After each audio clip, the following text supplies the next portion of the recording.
What's going on, everybody? We're over here in Chestnut Hill for the Porsche Cars and Coffee, the last one of the year on October 26th.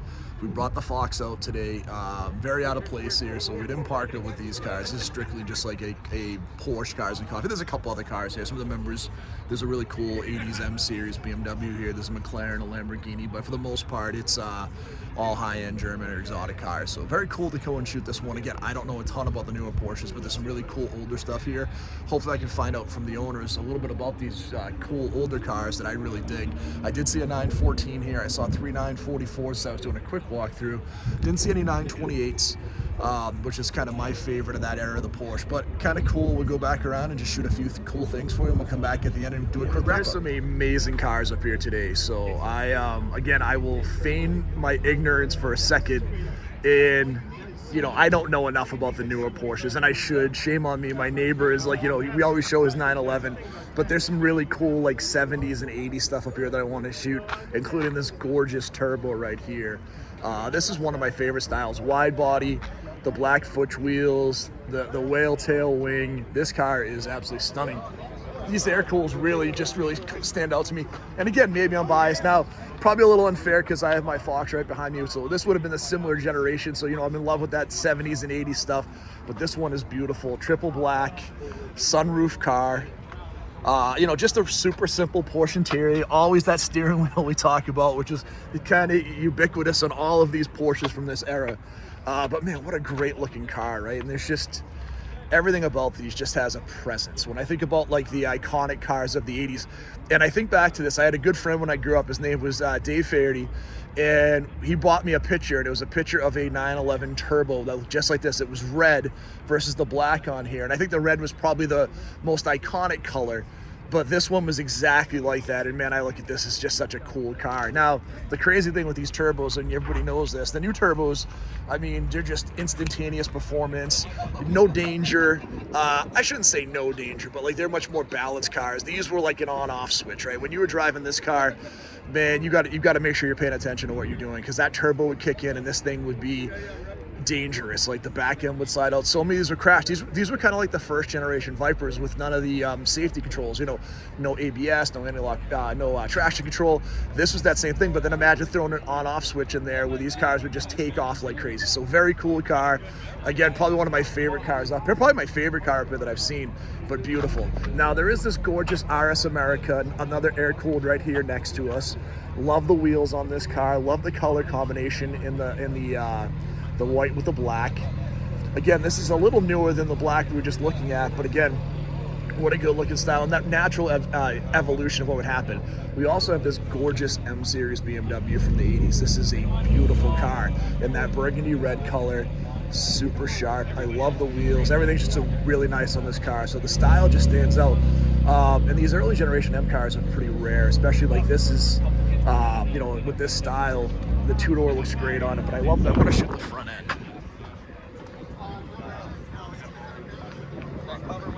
Love the front end on this car, man. When I see these, I get so mad at what BMW has done to kind of mess up the front end of the M Series, because these are just so sharp.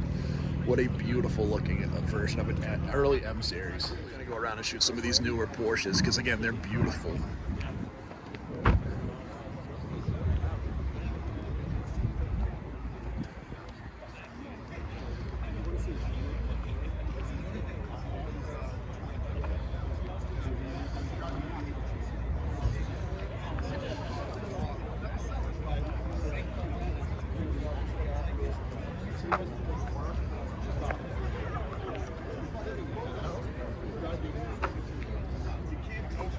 I do want to get over to this 911, this blue one, in a second. There's also a couple of really cool air-cooled cars here, including this 914 that I want to go take a look at. So we'll go back around and shoot a couple of these in just a second, with some really pretty stuff here. All right, we've got a couple of really nice 944s here.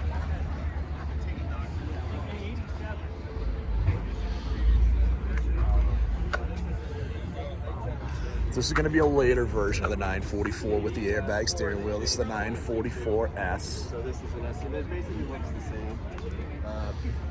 And then we have the 944 here.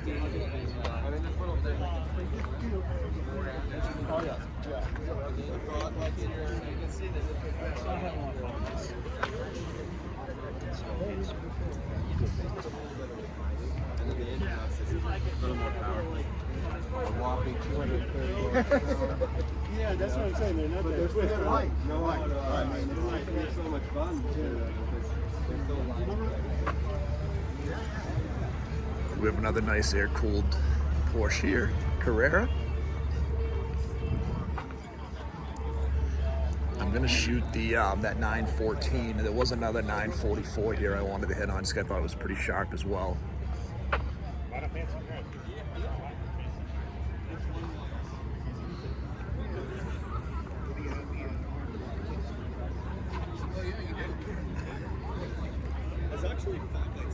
I love when they give us like the sticker on these. I'm curious what this would have went for back in the day. This is the 912. This would have been $5,600 new, which is crazy. You can see the 5-speed transmission. The wheels were $100 option. The Blaupunk stereo was $164 option. Man, I'm gonna tell you right now, back in the 80s, if you had a Blaupunk, it was it. And this car is from '69, which was crazy back in the day. Is, you know, with the Blaupunk, everybody wanted them. Like if you had the car audio, you wanted an Alpine or you wanted a Blaupunk, and the Blaupunk was the factory stereo for the Porsches. What a great looking car right here, though, too. Very cool.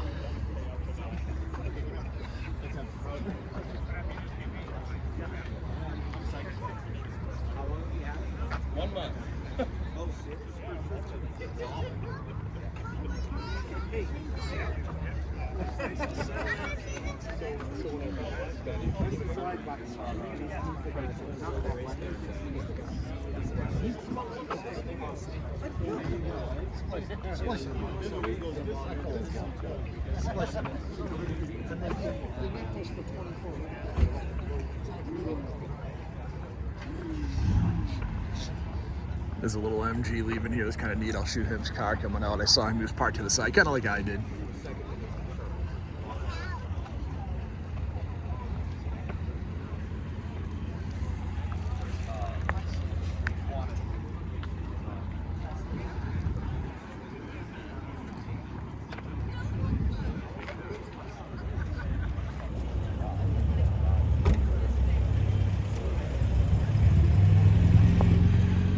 When I was a kid, one of the kids we grew up with, his dad had a little MG and he used to take off for a ride, and it was awesome. It was like a little go-kart, super fun to be around. And then, you know, we'll go back around and shoot. There's a couple of these from just a color standpoint that really stood out to me that are really pretty.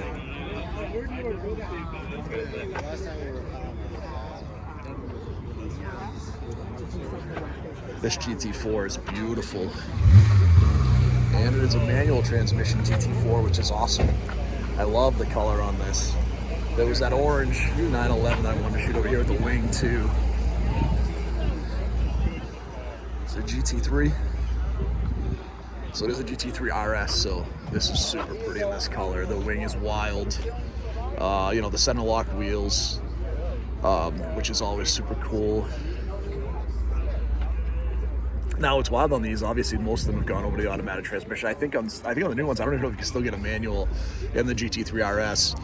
But you see all the cutouts, you know, all the cutouts in the bodywork for downforce. I mean, this is a track monster, and I love the color on it. So this would be like, again, one of the newer cars up here. This is one of my favorite ones up here. Just such a beautiful color, and the style's incredible. And obviously the absolutely ridiculous performance. Now, when you think of like the GT3 RS, this is not going to be your best straight line performer, right? That's going to be your turbo.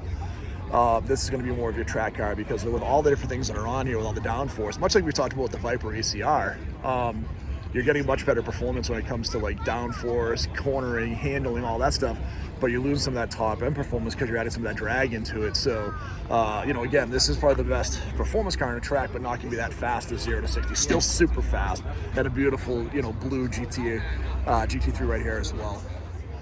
All right. So one of the things I was hoping to see like last year, I don't think I did when we went to that Porsche show at Los Anderson, was the 914. So this was kind of a cool little entry-level car that Porsche had back in the day. And I got fascinated by these cars back in the day for one reason.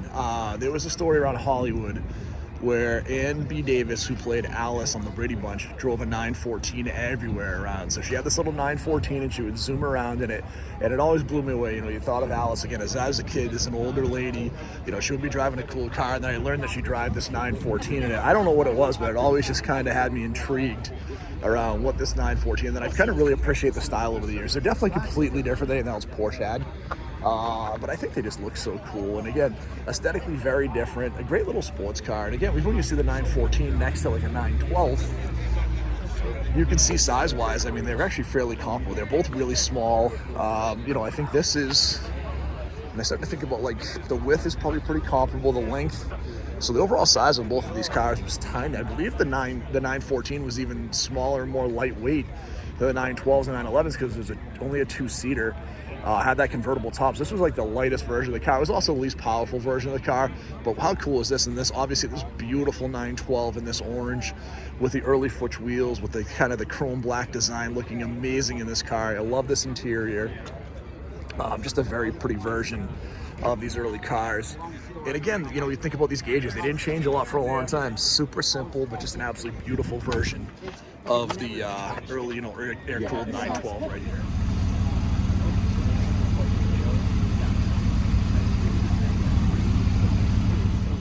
You guys know I love kind of telling stories from cool people I get to talk to. So got to talk to the owner of this car. He actually put a deposit on this in 2022.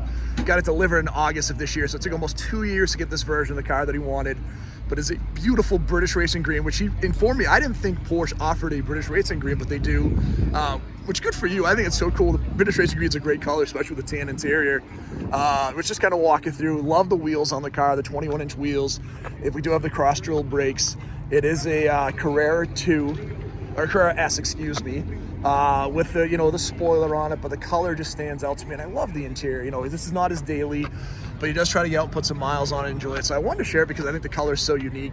It is just a beautiful version of a later model 911. And I love when someone's passionate. You know, they were sharing that his wife's dad had grown up with like 911 turbos. They'd always wanted another one, like kind of the 80s air-cooled versions, and they had just gotten this one recently. So super nice car, and really nice to be cool and customized Panamera GTS right here with the, you know, the center lock wheels, the large brakes. I love the color combination on it with more brass colored wheels with the black and white with a little bit of the red. It definitely gives it a very much a racing livery.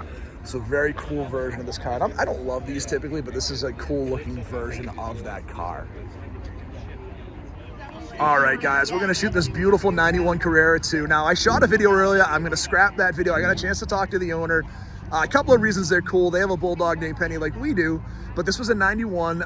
This car was imported from, it was a California car, imported into Canada back to the US. Had a minor fender bender, so it was repainted in that Marina blue, which was a color we were just talking, I believe was like 93 to 95, which is a super beautiful color on this car. And that's what drew me over originally. It's one of the things that sucked me in, but I love the style on it. I think it's just a very pretty version of the 911, and what I was saying before is this was the car that I was introduced to like in the video games, right? We think of like Need for Speed, it had a version of this 911 with this color, right? Because this color has kind of become iconic. The owner and I were just chatting, and he was like, you know, nobody wanted these blues or the mint greens back in the day, and now they're super highly desirable, and I don't blame him. You know, this was a black car originally, and if I was gonna do it over, I would do this color too, because this color just absolutely stands out, and these wheels are beautiful. Just a really cool version of an early 90s 911, and I love the paint on it. So good for you that you can enjoy it, enjoy the car, and it was super cool talking to you about your Bulldog. All right, guys, we're gonna call it a day. Up here for like an hour, it was awesome. Got to talk to a few really cool people, see some really cool older Porsches, you know, a couple of 912s, some beautiful 911s, a couple of really nice turbos, that cool 914, like 3 really pretty 944s, and a ton of beautiful newer Porsches up here. You know, kind of a cool group of people. We were just kind of joking a little bit. Kind of the Porsche guys are very similar to the Corvette guys. You get some guys that are a little bit older, you know, definitely guys that are maybe a little bit, you know, well-heeled is the word we'll use, right? So, but they're actually a great group of people. When you start talking to people, like everyone's super friendly. I haven't run into any of that where anyone's like, you know, not wanting to talk, but just car guys. And they have like cars they're super passionate on. The Porsche guys are super passionate on the hobby. So always fun to shoot this. I think we're gonna get to a show tomorrow. I think there's a Cars and Coffee up in Plainville that we're gonna try to get to. But awesome getting to talk to a lot of folks up here. Great to meet you guys at this Porsche Club. And hopefully we'll see some of you at some of our shows next year, and get a chance to meet maybe some of you guys at the Lars Anderson Porsche show next year if we're able to make it. So that's it, guys. If you haven't done it so far, please hit that like and subscribe.